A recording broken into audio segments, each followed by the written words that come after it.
Hi guys, welcome back to my channel. I don't know about you, but I think this is long overdue.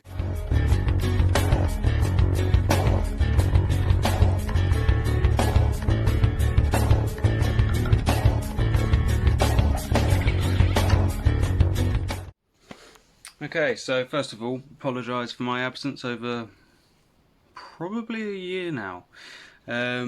However, I'm somewhat coming back. I'm not making YouTube videos like all the time, but I'm just going to pop them out every now and then and see how we get on. But today I'm going to focus on ants, preferably queen ants. A lot of people are questioning me at the moment how to capture queen ants and stuff, so I just wanted to explain to you what you need, and we're going to go out on a little hunt, try to find us some queen ants. I'll give you some close-ups, and that's probably going to be it today, but yeah, I hope you enjoy. In terms of what you're going to need to capture a queen ant: test tubes, which are running away from me. I'm only going to take 4 with me, but yeah, a couple test tubes. You can take as however many as you like, depends on how many ants are out there at the time.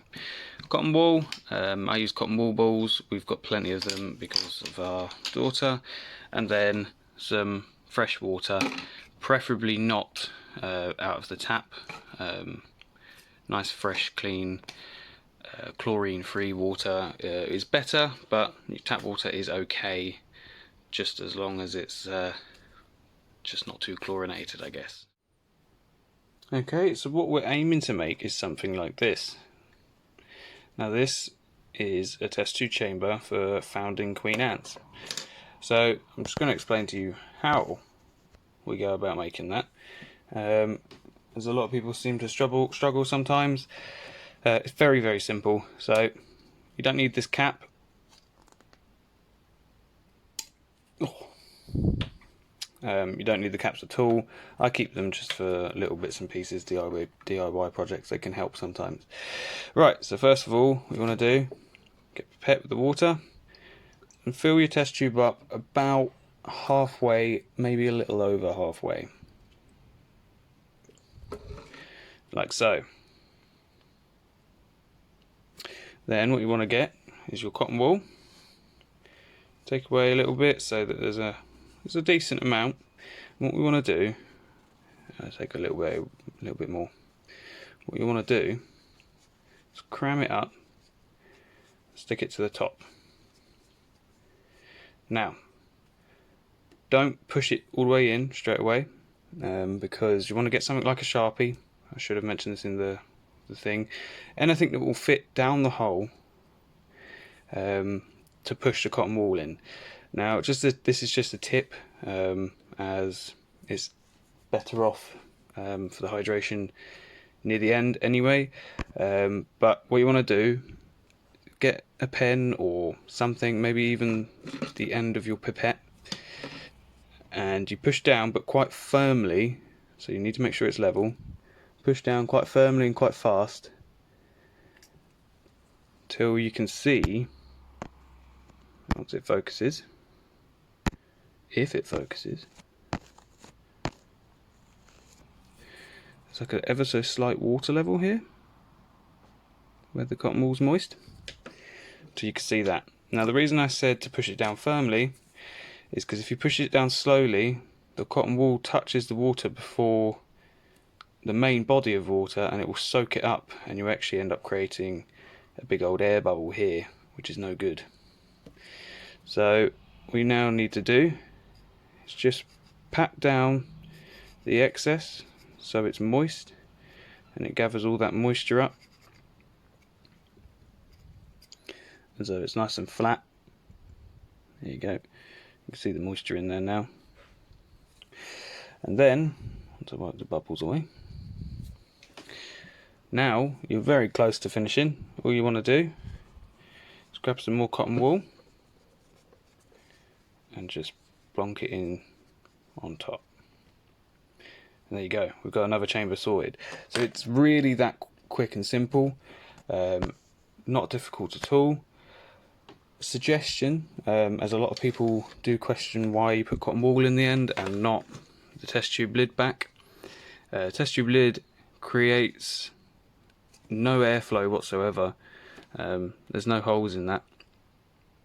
So after having your queen in there for however long, if we just popped it in like this, although it looks nice, your queen will suffocate pretty quickly, and she will die pretty quickly.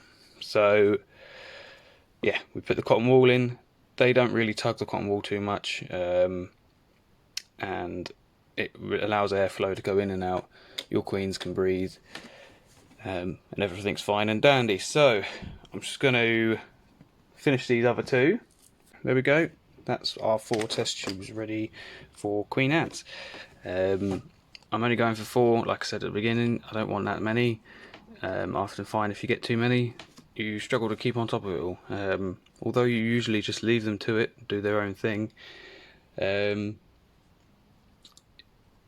don't really want to have too much on your hands. So 4 is a good amount, I reckon, especially for starters or beginners. Okay then, so I'll be off outside and you'll see me outside. Okay, in terms of finding queen ants, it shouldn't be really hard at all.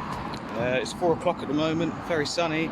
We had a rainy day on Monday, so it really shouldn't be too hard. All you have to do is just walk along the path and keep an eye on the floor. There we go, just found one there, so I'll just turn the camera around for you guys. So I don't know if you can see them, but they're down here.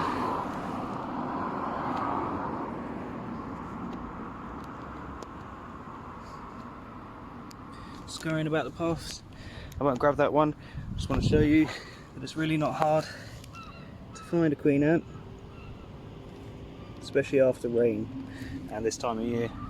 I'll do a little bit more walking if I see some more. Okay, there's another one. Let this lorry pass. Here's another one. She hasn't dropped her wings just yet. And another one. So there's plenty about. I'm going to do a little bit more walking, and then I'll show you how to capture your very first queen ant.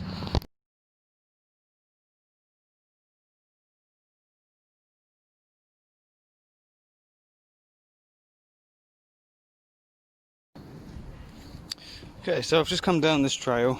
I just want to prove to you that it's not just the pavement that you can find them. If I'm lucky, I'll find one here. They're mainly on the pavement, hence why they get the name the pavement ant or the black ant. But like I said, it's not impossible. You've just got to have a bit more of a keen eye. You just got to keep looking. Just bear with whilst I find one, if I can find one. I'm nowhere special, by the way. I'm literally just in the middle of an industrial estate. But I noticed they were flying today, and they'll be flying for the next few days. It's usually the time of year that they'll fly.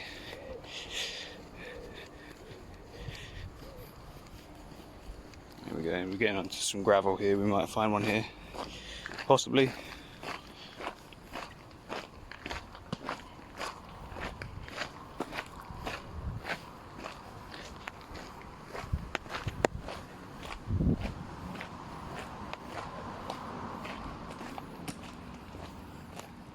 If not, I'll head back up to the pavement and show you how to capture your queen ant.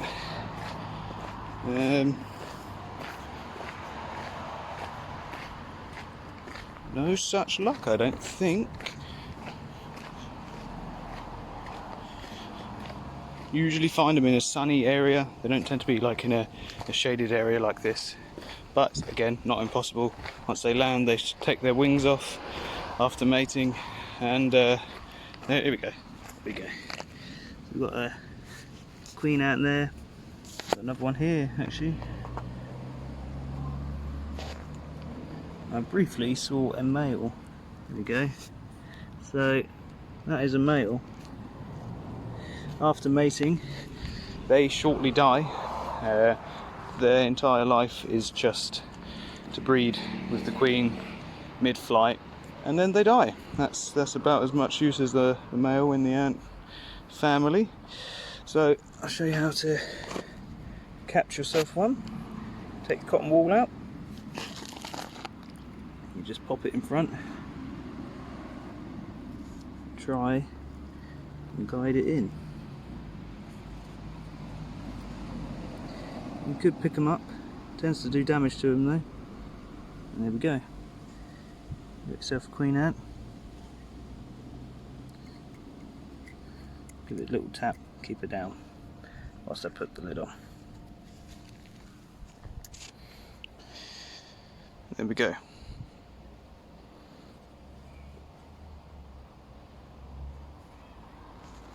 I'll get some close-ups for you back at home.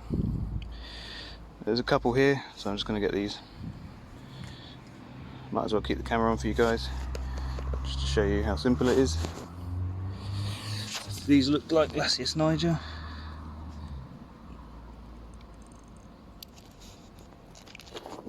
There you go, girl. There you go.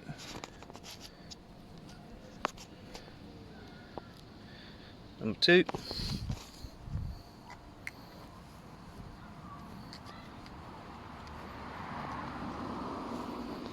See 3 and 4 over there.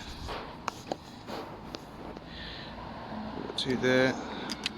The next test tube. And this one.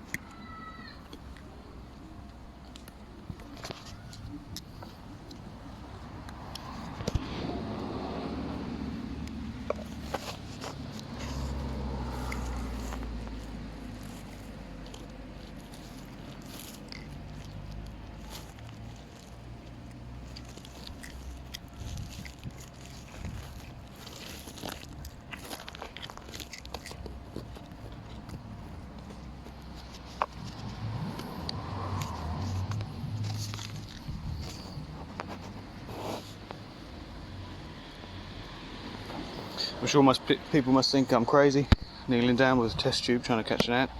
A lot of people do. But a lot of people don't know that these are actually queen ants. Last one.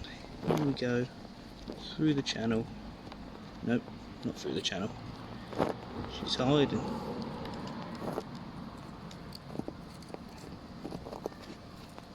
Almost. She's a crafty one. There's what's going on.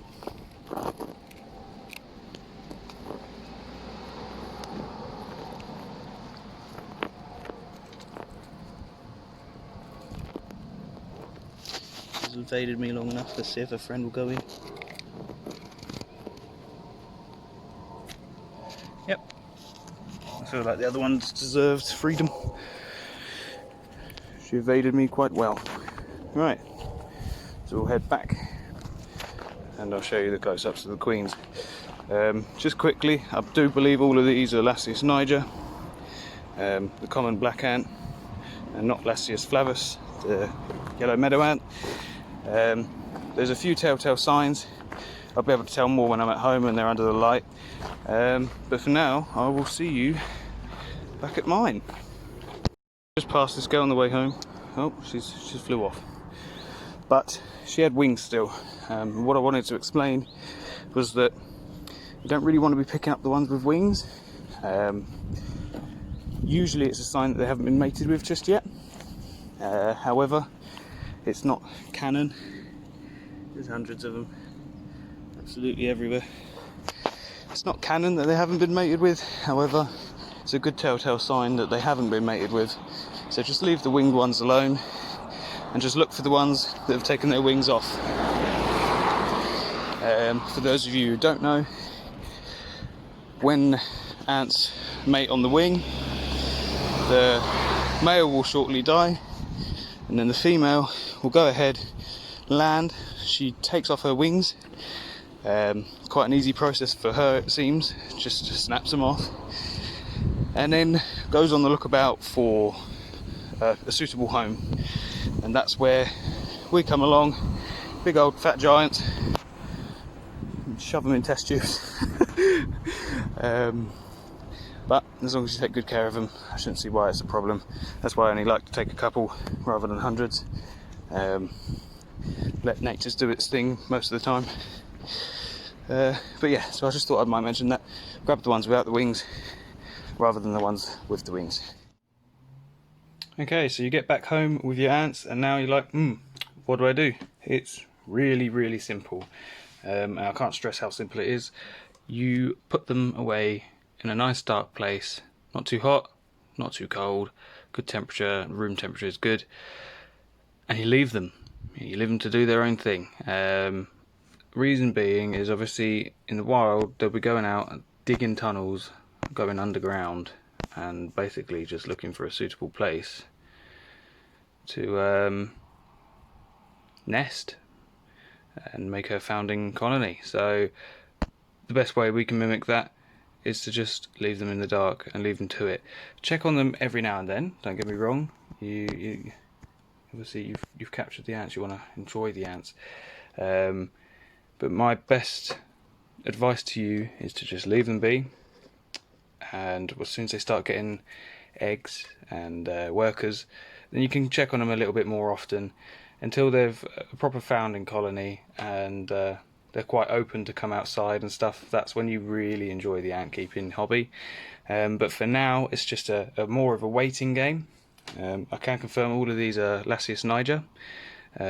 Best way I can explain to you is that you can see her legs.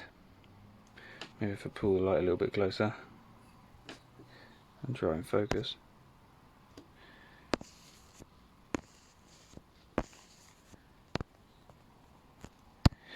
So as you can see, her legs are black. Apologies for the picture, that's the best I can get. And under her belly, oh god, I'm a gardener, please excuse the dirt and Play-Doh which I'm using to keep my phone in place. Under her belly is like a brown blacky colour. That's a good sign that she's a Lasius niger and not a Lasius flavus. Lasius flavus, the yellow meadow ant, tend to have orange legs, or more orange legs, and a more orange belly. Very easy to tell the difference between the two once you know what you're looking for, really.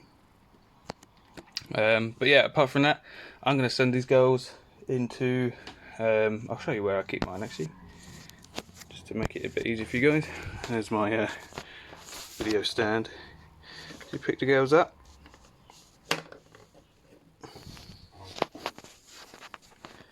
I'll take them over to where I keep my teas and stuff.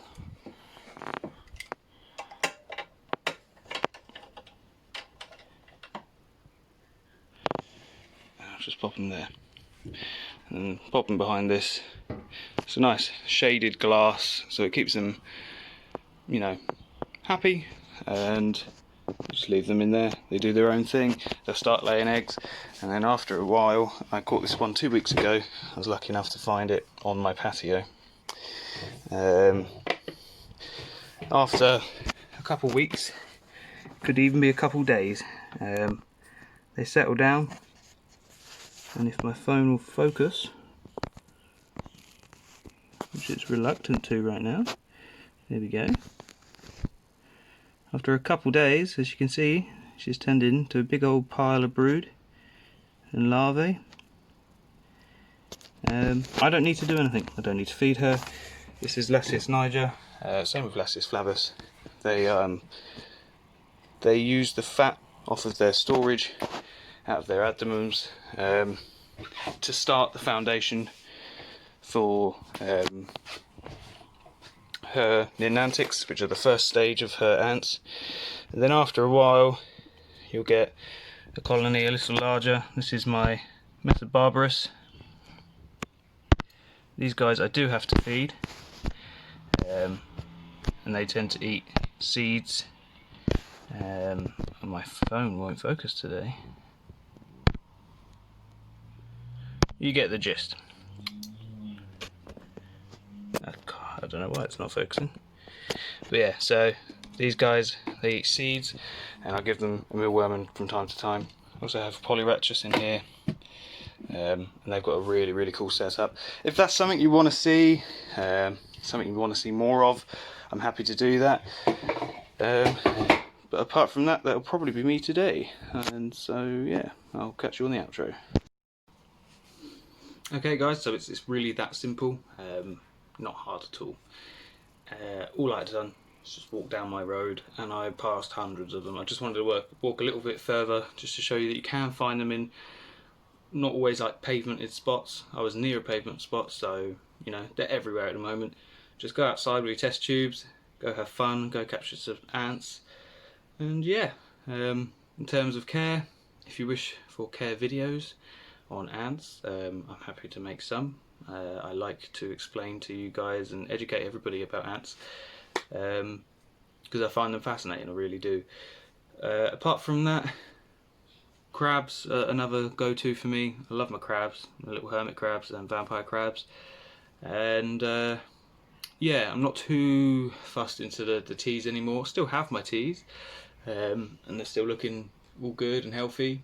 My crested gecko having a look at me up there at the moment. Yeah, I don't know. I guess I got bored of YouTube. Didn't see it going anywhere. I had aspirations, but you know, I'm focused on other stuff in my life now, and you know, at the end of the day, it's just another way of educating people about what I know, and also learning about other stuff as well. So yeah, I will see you guys soon, no doubt. Please comment down on your thoughts, what you would like to see in the future, etc, etc. Drop a like if you want to, and apart from that, have a good day, and I'll see you soon.